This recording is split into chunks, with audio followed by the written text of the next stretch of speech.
वह लड़का 10-12 साल का होगा। स्कूल से आते ही उसने अपनी बैग को फेंका और अपनी माँ से झगड़ने लगा, तुम मेरे स्कूल में क्यों आई? माँ ने कहा, बेटा तुम्हारे लंच बॉक्स में चटनी रखना भूल गई थी और तुम टिफ़िन लेकर स्कूल चले गए थे। बेटा बोला, लेकिन तुम इतना नहीं जानती, तुम कानी हो, तुम्हारे पास केवल एक ही आँख है। तुम्हारे जाने के बाद सब मुझसे कहने लगे कि तेरी माँ तो कानी है। सब हंस रहे थे और मेरा मजाक उड़ा रहे थे।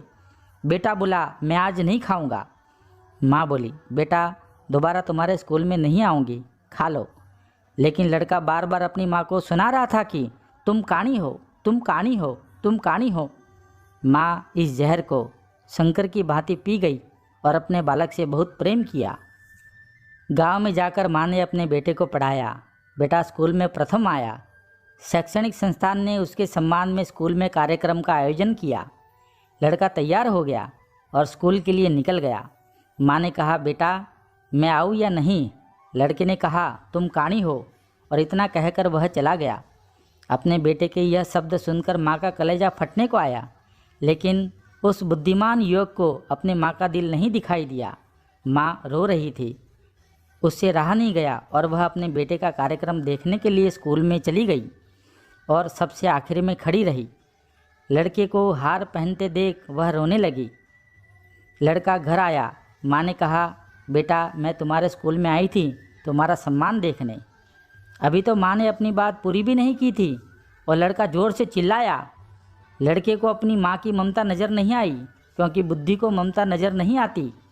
उसे बाहर का विषय समझ में आता है और उसे अपनी माँ के दिल की बात समझ में नहीं आई और वह बोला, कानी तुझे समझ में नहीं आता, तू क्यों आई ही क्यों?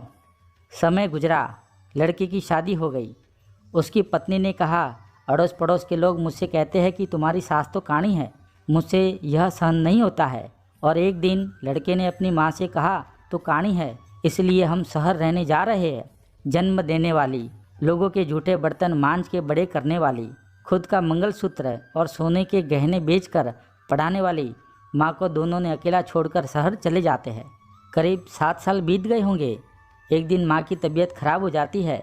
माँ सोचती है कि एक दिन मैं चली जाऊंगी, लेकिन सब कहते हैं कि परी जैसी पौत्री है और राजकुंवर जैसा पौत्र है। यह सुनकर मुझे अपने पोता पोती को देखने की इच्छा हुई।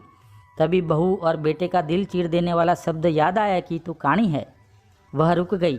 माँ ने 3-4 दिन रो रो कर निकाले, पर उससे रहा नहीं गया और वह अपने बेटे के पास शहर में जाने निकल पड़ी।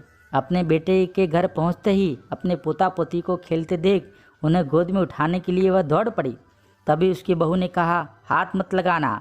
तभी उसका लड़का आया और गुस्से से बोला, कानी तू क्यों आई है?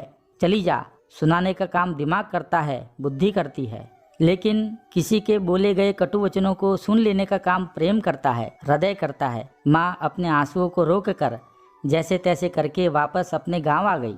कुछ दिनों के बाद गांव के मुखी ने शहर में रहते हुए उसके लड़के को फ़ोन करके कहा कि तुम्हारी माँ अब कुछ दिन की मेहमान है। मुखिया की शर्म में वह लड़का अपनी माँ से मिलने के लिए शहर से गांव निकल गया, लेकिन वह मन में बहुत ही क्रोधित हो गया था और बोला, कानी मर जाए तो अच्छा है। लड़का गांव पहुंचा तब मुखिया और पड़ोसियों ने कहा कि तुम्हारी माँ तो कल रात को ही गुजर गई थी। हमने तुम्हारा कल दोपहर 12 बजे तक राह देखी, फिर तुम्हारे ना आने पर हमने तुम्हारी माँ का अग्निदाह संस्कार कर दिया। वह अपनी आखिरी पलों में तुम्हें ही याद कर रही थी। यह कहते हुए पड़ोसी ने उसे एक लिफाफा दिया। लड़का सब खत्म कर वापस अपने शहर घर आ गया। पत्नी ने पूछा, क्या हुआ? लड़का नफरत से बोला, माँ मर गई, कानी चली गई। पत्नी ने चाय पिलाई। लड़के ने चाय पीते पीते वह लिफाफा खोला और उसमें जो कागज़ था उसे पढ़ने लगा।